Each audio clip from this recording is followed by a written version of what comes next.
Boy Vlog. So ngayon po ay kami pupunta ng aming palaisdaan. At ito po ang aming pagkain. Fish meal. Update ko na lang po sa inyo pag kami nasa palaisdaan na. Guys, ito nga palang daan papuntang palaisdaan. Medyo po maputi. Yak! Malambot nga lang po ang lupa.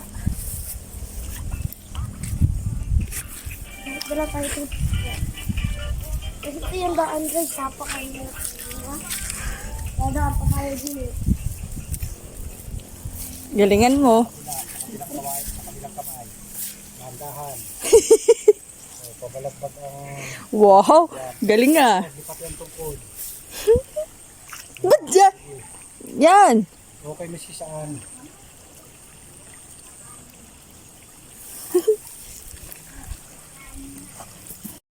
Guys, nandito na tayo ngayon sa palaisdaan namin.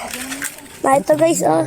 Yan. Kat lalaki na yan. Yan. Kita niyo ba yung mga isdang yan, ah? Hindi pa nila yan makikita. Hindi nga kita laang. Malawak iyan. Doon ang hagis ay doon sa banda ron ha. Tapos ngayon nga pala si Tina Say magpapakain. Yan. Hagis ko lang ito, Oo. Wala naman pa. Ay, hindi. Ay, Kasi hindi pa nalalam. Siyempre, aba. Siyempre, maamoy nila yun. Teka, ako yung maglalagay. Ito ang aming munting palaisdaan. Teka,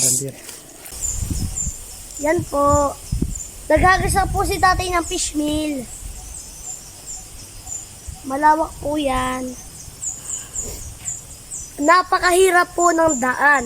Doon, tingnan nyo naman po ang aking paa. Oh. At saka po, kung papansin nyo, doon po, yan po kay lahat ay lupa namin.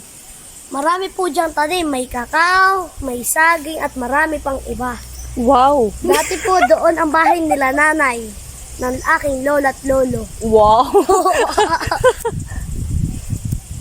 Ngayon po ay kami pauwi na ng aming bahay. Dito ko na po tinatapos ang aking vlog. See you on my next vlog. Thank you for watching po.